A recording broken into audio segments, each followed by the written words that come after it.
Hello guys, welcome back to Faith Movies. Today's movie recap will be a thriller and action movie from 2023 called Left Behind, Rise of the Antichrist. Warning, there are spoilers ahead.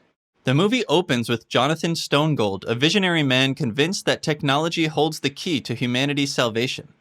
Amid a world where trust in government is at an all-time low, crime rates surge, and suicides escalate, Stonegold makes a bold move. He acquires Eden, the world's most advanced information system, and unveils his grand plan to build a temple for a new religion. This temple is a structure and a symbol of a new era, promising hope and renewal in a society filled with despair. Rayford Steele, a pilot who lost his wife and son, remembers how she had tried for years to bring him closer to faith. She even took him to the Church of the New Times services. Although he never resisted, he didn't rush to become a believer. Everything changed for him when some passengers vanished from his plane mid-flight at 30,000 feet, an event Irene had warned him about. Now missing his wife and son, Rayford longs to believe. Elsewhere, a journalist named Buck is hosting a show about these mysterious disappearances. The world is experiencing a rise in severe crimes, and experts fear things will worsen. Buck's guest, a doctor studying this pandemic of evil, struggles to answer questions about the phenomenon, but predicts that the current wave of disappearances will soon end based on computer models. Buck is shocked and presses for details about the data's source and validity. However, their broadcast is abruptly cut off. Meanwhile, Buck, furious about the interruption, confronts his studio boss only to be stopped by a sympathetic technician who apologizes but says he couldn't challenge their superiors. Buck argues that the public needs real answers, not endless footage of tragedies. Later, Rayford tells his daughter, Chloe, that he's ready to return to flying after the previous airplane tragedy. In the midst of this, an article reveals that Nicole Carpathia, a former Romanian ambassador, is being considered for the new UN Secretary General. Buck's boss threatens to cancel his show if he doesn't align with his views. Buck angrily leaves and watches a speech advocating for a unified world government. He then calls his friend Dirk, who reveals that an analytical firm is supplying the UN with possibly fabricated data to manipulate global narratives. They control a massive portion of the media and have significant influence over global discourse. As Buck reflects on these revelations, he remembers meeting Chloe during a flight and shares a photo with her. Chloe wonders if their lives would have been different if her mother had not been religious. She then meets Buck, who shares his concerns about being a puppet in spreading misinformation. Just as they discuss, everyone receives a message about the start of another wave of disappearances, and Buck rushes back to his show to find someone who has witnessed these events. Buck theorizes that the true cause is advanced technology, which once seemed as magical as gadgets in Star Wars, but is now commonplace. At a press conference, Stonegold calls for a global effort to combat this new crisis. He promotes the use of Eden, a unified payment system developed by scientist Rosen Schweik, which he offers freely to the world government.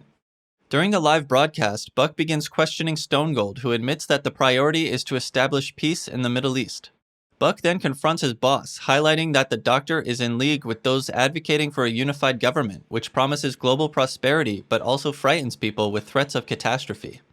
Buck learns that 20% of the data supporting these claims originates from Stonegold's firm, which stands to gain from the chaos before declaring a takeover of the World Bank. His boss strictly forbids him from sharing these findings with the audience. Meanwhile, Rayford finds a Bible on Irene's phone, but curiously, the search engine shows no chapters mentioning the ascension or disappearances that are happening.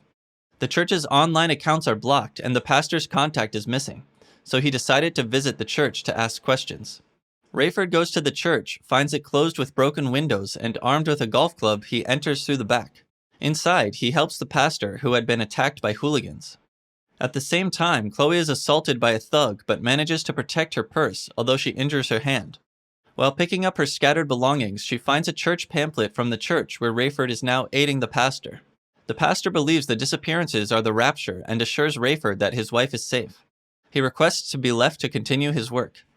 Meanwhile, Rayford attempts to find a scientific explanation for the rapture, but the pastor corrects him, citing the Bible's prediction of a 7-year conflict between Israel and its enemies and the emergence of the Antichrist. The pastor confesses he preached these things without full belief, identifying himself as a false teacher as predicted in the Bible. Rayford continues listening to a sermon that recalls Paul's message to the Corinthians about ascension and urges the abandonment of selfishness, stressing it's not too late to embrace faith. In another scene, Chloe, who needs medical attention after the assault, turns to a friend who is a doctor. The doctor treats her wound and introduces her to a patient facing imminent death.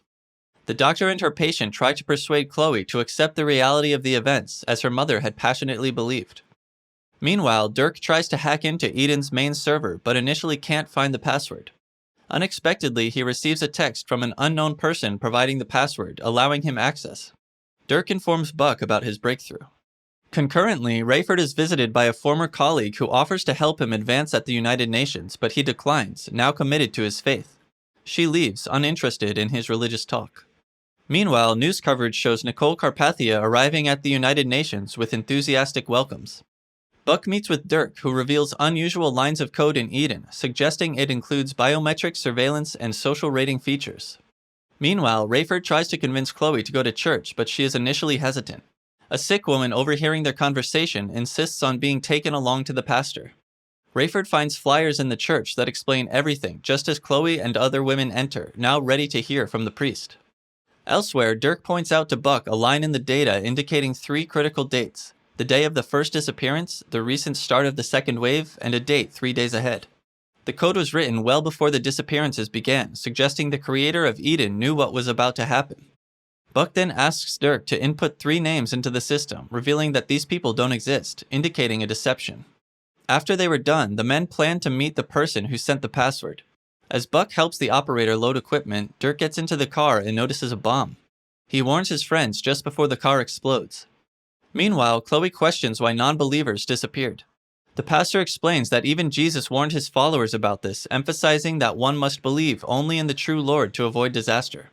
As most people will perish by the end, the pastor shows Bible verses about the ascension, prompting Chloe to leave abruptly. The pastor, continuing his sermon, mentions that Judgment Day will occur midway through 7 years when the Antichrist will declare himself God and the whole world will believe him.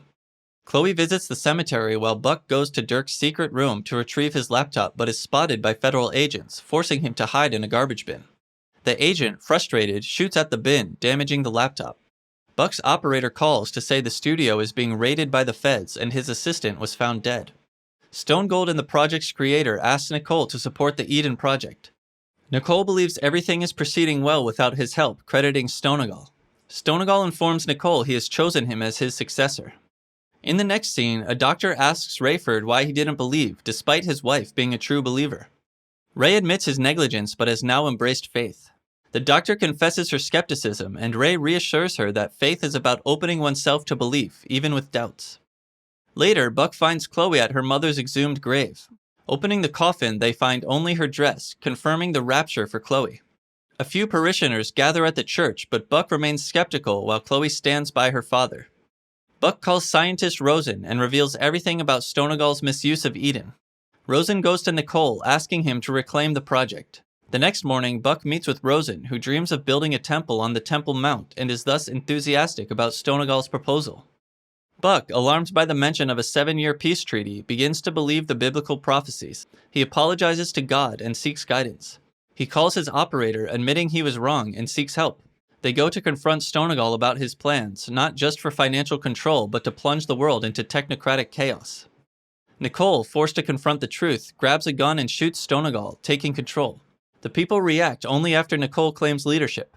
Buck, escaping detection, broadcasts the real story from a new location, exposing the UN Secretary General's lies. After revealing the truth, he escapes to the airport where Rayford, Chloe, and the pastor board a plane. As the plane flies over the city, it drops brochures from the New Times Church, spreading their message. Thanks for watching. Don't forget to give a thumbs up and subscribe. Your support is appreciated. Remember, Jesus loves you. Have a blessed day, and see you next time.